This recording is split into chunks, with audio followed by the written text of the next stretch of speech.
축원합니다. 사명이라고 하는 것은 어떤 거냐, 해야 할 일을 받는 게 사명입니다. 사명을 받은 자가 그 다음에 해야 할 것은 뭐냐면 그 사명을 행하는 겁니다. 사명을 받았다면 사명을 행해야 합니다. 만약 사명을 받기만 하고 그걸 행하지 않으면 그 사명은 아무것도 아닌 게 됩니다. 해야 되는데 안 하면 아무것도 아닌 게 돼요. 그래서 해야 할 일을 받았다면 그 다음에 반드시 그것을 행하는 것이 있어야 되는 겁니다. 그래야 완성이 되는 겁니다. 그래서 성경에서도 행함이 없는 믿음은 죽은 믿음이다 라고 얘기하는 것은 뭐냐면, 믿음이라고 하는 것도 때로는 우리에게 사명입니다. 내가 주님을 믿고 살아가는 게 사명인데, 그 사명, 믿음에 행함이 없으면 그 사명도 죽은 거다, 그 믿음도 죽은 거다, 그렇게 얘기를 하는 겁니다. 그러니까 사명을 받았다면 그 다음에 행하는 것이 얼마나 중요한지를 우리가 알아야 됩니다. 언약의 얘기를 자꾸 해서 제가 별로 안 좋아하긴 하는데, 근데 어쩔 수 없습니다만은, 언약이 제가 초등학교 때 레고를 참 좋아했습니다. 아시죠? 저희 집에 가면 레고가 막 여기저기 굴러다니고요. 안타까운 것은 30몇만 원짜리 레고를 사서 완성을 했는데 몇 시간 안 돼서 불이 나서 다 타버렸잖아요. 근데 레고를 참 좋아해요. 좋아해서 굉장히 많이 샀어요. 굉장히 얼마나 많이 샀는지 몰라요. 원장이 저는 레고를 사면 그 즉시 맞춥니다. 다 조립을 해요. 만약에 레고를 사기만 하고 그걸 맞추지 않으면 아무런 작품도 완성되지 않는 거예요. 그림에는 좋은 작품이 보여있는데 사서 그것을 맞추지 않으면 의미가 없는 거예요. 그러면 그냥 하나 부품에 불과하는 거예요. 완성품이 아니에요. 받았다면 그걸 완성하기 위해서 행함이 있어야 된다는 거예요. 사명을 받은 사람에게 중요한 것은 그 사명을 행하는 것이다. 그런데 자기가 사명을 받았는데 그걸 다른 사람에게 미룬다면 그것 또한 사명자의 바른 모습이 아니에요. 내가 사명을 받아놓고 다른 사람에게 미룬다? 가끔 쟤네들이 그래요. 얘네들이 한 사람한테 심부름 시키면 다른 언약에게 신문을 시키고 언약이가 기쁨이에게 신문을 시키고 기쁨이가 언약에게 미룰 때가 있어요. 그러면 영락없이 어떤 결과가 일어나는지 아십니까? 저의 목소리는 굉장히 커집니다. 이 사명을 받았다면 그 사람이 해야지, 미루면 그것도 사명자의 모습이 아니에요. 결국은 사명을 받은 사람은 그걸 감당해야 되죠. 근데 더 중요한 것은요, 놀라운 사실은 하나님께서 그 사명을 감당하도록 이끌어 가신다는 겁니다. 요나를 보면 잘 알 수 있어요. 요나는 하나님으로부터 사명을 받았잖아요. 너는 저 큰 성 니느웨에 가서 회개를 외쳐라. 그런데 요나는 자기 민족의 원수와 같은 니느웨를 가고 싶은 마음이 없어요. 저 나라가 쫄딱 망하면 좋은 거지, 내가 가서 너희들 망하니까 하나님 말씀 듣고 회개해, 이런 말을 하고 싶지가 않은 사람이에요. 그래서 어떻게 합니까? 니느웨로 가지 않고 니느웨와 정반대인 다시스로 도망을 가는 겁니다. 그러나 하나님께서 풍랑을 만나게 하시죠. 그리고 바다에 빠뜨리시고 물고기가 그를 삼키게 하시고 3일 밤낮을 그 물고기 배 속에서 회개를 합니다. 그리고는 다시 하나님께서 그를 살려주셔서 니느웨로 가게 하셔요. 물론 니느웨에 가서도 요나가 열심히 하나님의 사명을 감당한 건 아니에요. 니느웨가 얼마나 크냐면 3일 밤낮으로 걸어 다녀야만 닿을 수 있는 큰 성읍이라고 그랬어요. 그런데 성경에 보면 요나는 그냥 하루 반나절만 돌아다니면서 그냥 회개하라고 하고 그냥 말한다는 것이죠. 그러나 하나님은 분명히 세운 사람을 반드시 감당하도록 하시는 분이에요. 그러니까 하나님으로부터 사명을 받았다면 요령을 피우거나 핑계를 대지 말고 주어진 사명을 잘 감당해야 합니다. 그러시길 간절히 원합니다.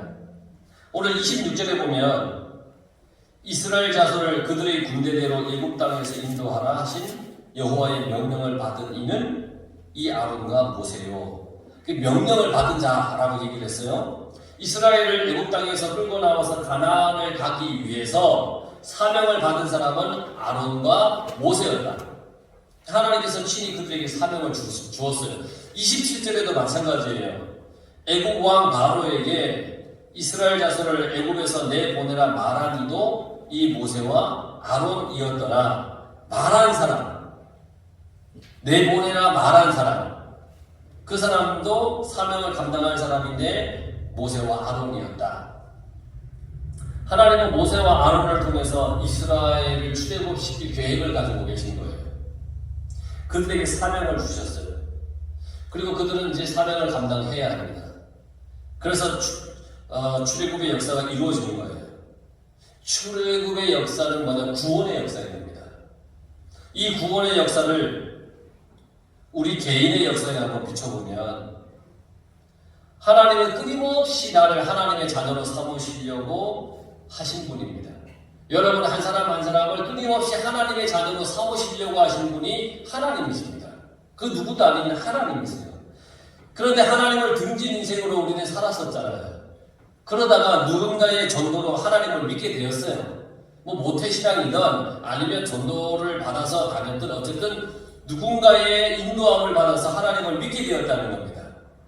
여러분을 향한 사명자가 하나님으로부터 이 전도의 사명을 받아서 여러분들에게 복음을 전했기 때문에 우리는 하나님의 자녀가 된 거라는 겁니다. 하나님께서는 이스라엘 민족의 구원 역사를 모세와 아론에게 감당하도록 사명을 주셨습니다.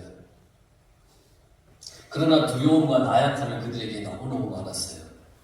여러분 쉬운 일이겠습니까? 강대국 애굽에게 가서 우리 민족 이스라엘을 데리고 나가겠습니다. 얘기하는 게 두려운 일이 아니겠습니까? 그리고 바로 앞에 갈 거 생각하니까 스스로가 초라해지고 나약해지는 거예요. 하지만 하나님께서는 하나님의 살아계심을 계속 보여주셨어요. 계속 이적을 보여주시고 직무를 보여주시고 계속 보여주셨어요. 그래서 모세에게 더욱 담대함을 가질 수 있도록 하나님께서 계속 보여주시는 거예요. 하나님을 확실히 믿고 신뢰하도록 만들어주시는 거예요. 그러니까 하나님께서 우리에게 사명을 주실 때는 우리의 믿음 또한 강력하게 만들어주셔야 돼요. 사명을 주실 때는 그냥 흐지부지 주시는 것이 아니라 감당할 수 있도록 우리를 훈련을 시키신다는 거예요. 불순종했던 요나에게도 물고기 뱃속에서 살리신 기적의 역사를 보여주지 않습니까? 그 기적의 역사 앞에 요나는 회개하였고 니느웨에 가서 3일 돌아다니지도 않고 그냥 반나절만 돌아다녔지만 결국 어떤 역사가 일어났느냐? 니느웨 왕과 모든 백성이 하나님 앞에 회개하는 역사가 일어났다는 겁니다. 사명을 온전히 제대로 감당하는 사람도 있고 또 그러지 못하는 사람도 있어요. 하지만 어떻게 되었던지 간에 하나님께서는 사명을 받은 사람에게 하나님에 대한 확신을 가질 수 있도록 믿음을 더해주신 거예요. 그 믿음을 가지고 담대히 나가는 거예요. 오늘 말씀은 사명을 받은 모세에게 주신 그 사명의 재확인, 그리고 하나님에 대해서 다시 한번 모세에게 말씀하고 계시는 거예요. 이제 바로에게 가기 바로 직전에 다시 재확인시켜 주시고 모세에게 하나님에 대해서 다시 한번 얘기해 주는 거예요. 29절에 하나님께서 모세에게 다시 말씀하시죠. 나는 여호와라. 여호와라. 여호와가 무슨 뜻이었어요? 약속의 하나님이에요. 약속의 하나님. 약속을 이루시는 지키시는 하나님. 하나님께서 모세에게 내가 여호와다. 이걸 재차 말씀하신 것은 너에게 얘기했고 너희 민족에게 했던 그 약속을 내가 반드시 이룰 것이다. 이걸 강조해 주시는 거예요. 그들의 조상에게 했던 약속을 이루시게 되는 거예요. 확인시켜 주시는 거예요. 이런 하나님 앞에서 모세는 여전히 핑계를 대요. 아이고 하나님 다 좋은데 난 입이 두네요. 말을 못해요. 알잖아요. 뭐 이렇게 얘기를 하고 있어요. 그러니까 모세는 바로에게 갔었지만 그 어떤 담대한 마음보다는 두렵고 떨리는 마음이었어요. 바로는 자기들의 말을 들어줄 생각도 하지 않았기 때문에 모세는 더더욱 다시금 바로 앞에 가서 이야기하는 것이 두려운 거예요. 더군다나 이스라엘 백성들에게 그동안 있었던 이 노동보다 더 큰 고역을 그들에게 짊어줬기 때문에 더더욱 자신감이 없는 거예요. 우리 세상살이 속에서도 그렇지 않습니까? 막 큰 마음을 먹고 누군가에게 뭘 하나 부탁을 하려고 할 때 했는데 그 사람이 단칼에 거절을 하면, 내가 거절을 당하면 사실 두 번 다시 그 사람을 찾아가기가 쉽지가 않습니다. 너 나 좀 도와주세요. 싫어! 됐어! 그러면 두 번 다시 그 사람을 찾아가기가 정말 두려운 거예요. 힘든 거예요. 자신이 없어져요. 위축이 돼요. 하나님의 말씀을 붙잡고 처음에 당당하게 바로 앞에 갔었지만 오히려 바로의 화만 돋구고 자신이 없는 거예요. 그러니까 사명을 받은 모세라지만 계속해서 핑계거리를 찾는 거예요. 가기가 싫으니까, 사명을 감당하려니까 겁이 나니까. 그런 모세에게 하나님은 강력하게 말씀으로 세워주시고 힘을 더해주시는데 7장 1절에 보면 내가 너를 바로에게 신같이 되게 하였은즉 내 형 아론은 내 대언자가 되리니. 아주 놀라운 말씀이에요. 내가 너를 바로에게 신같이 되게 하였다. 이제 모세도 더 이상 핑계를 댈 수가 없어요. 하나님께서 모세에게 바로에게 신같이 되게 하셨다 하리라 그렇게 말씀하셨기 때문에 바로 앞에서 신같이 된다. 바로의 어떤 말과 행동도 모세를 막을 수가 없고 이길 수 없다는 얘기입니다. 바로가 아무리 어떤 방해를 해도 너의 말과 너의 행동을 바로를 막을 수 없어. 너는 바로 앞에서 신과 같이 될 거야.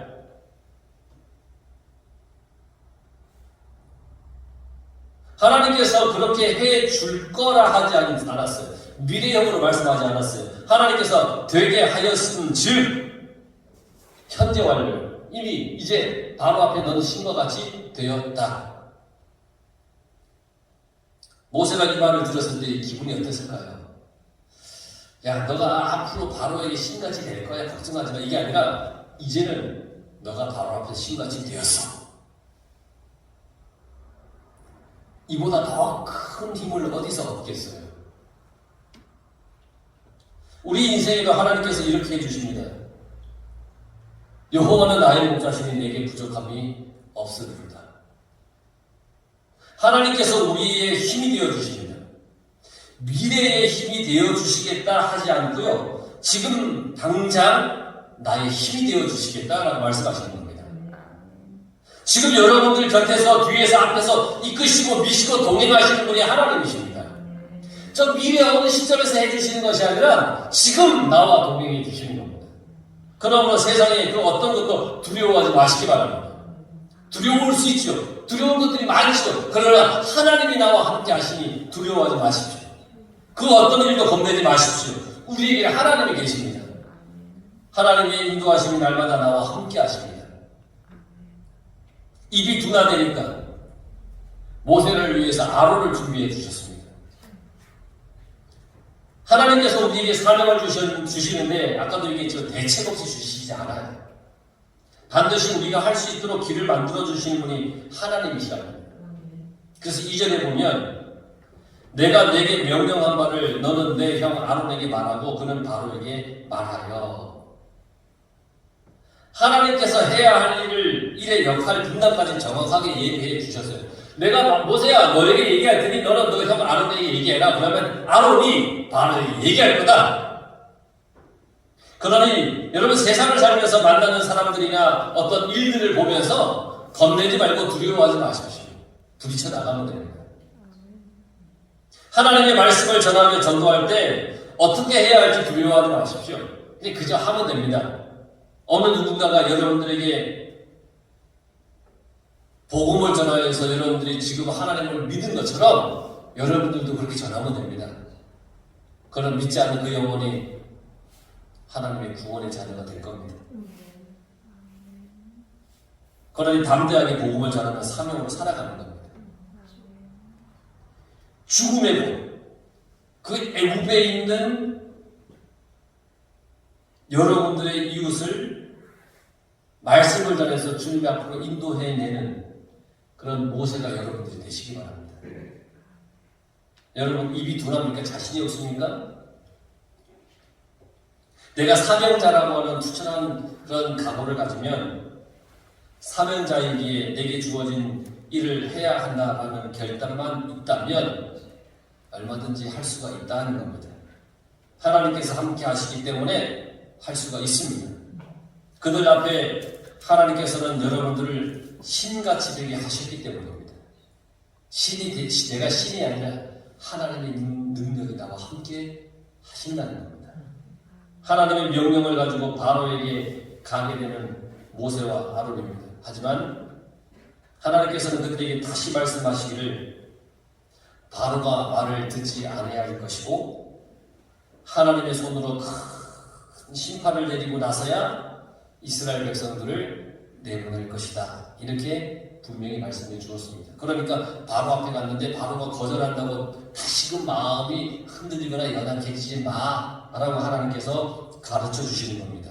세상의 사람들은 하나님을 잘 모릅니다. 하지만 하나님께서는 하나님의 자녀들을 위해서 하나님의 자녀들을 구원하기 위해서 하나님의 손을 들어 치기도 한다는 겁니다. 그래서 복음을 전할 때 거부하고 조롱하던 사람이 어느 날 갑자기 병이 걸려 사경을 해백이 되다가 극적으로 하나님을 만나서 병이 낫고 믿음을 갖게 되기도 합니다. 어떤 사람은 사업으로, 어떤 사람은 인간관계로 하나님께서 그들을 칠 때가 있습니다. 이러한 하나님의 목적은 뭐냐? 하나님을 믿고 구원에 이르기를 바라기 때문입니다. 그래서 호되게 하나님께서 얻어맞은 사람이 하나님에 대한 믿음이 더 굳건해지고 견고하고 확실한 것을 보게 됩니다. 그렇다고 호되게 맞아야만 되는 것은 아닙니다. 미리 깨닫고 믿음 생활 잘하는 게 제일 좋은 겁니다. 하나님께서 모세와 아론에게 사명을 재차 확인시킨 후에 그들의 반응은 어땠느냐? 6절에 보니까 모세와 아론이 여호와께서 자기들에게 명령하신 대로 행하였더라 그랬습니다. 하나님의 놀라운 세밀한 계획을 이제는 확실히 알았습니다. 약속을 실행할 분은 하나님이심을 알았습니다. 내가 실행하는 것이 아니라 나는 그저 도구이고 하나님께서 행하신다는 것을 알게 됐다는 겁니다. 자신들에게 주신 그 사명의 중요성을 알게 되었습니다. 그래서 이제 담대하게 바로 앞에 나아가게 되었습니다. 모세의 나이 80, 아론의 나이 83세입니다. 사명에는 나이가 중요한 게 아닙니다. 사명은 감당하느냐 감당하지 않느냐 그게 문제인 겁니다. 우리 성도들은 하나님으로부터 받은 이 믿음의 사명 또 전도의 사명 잘 감당하기 바랍니다. 이런저런 핑계 다 버리고 내가 해야 할 사명에만 기쁨으로 감당하는 그런 우리의 삶이 되길 바랍니다. 그래서 하나님의 놀라운 일들을 여러분 삶 속에서 무수히 경험하면서 살아가는 여러분들의 인생이 다 되길 간절히 축원합니다.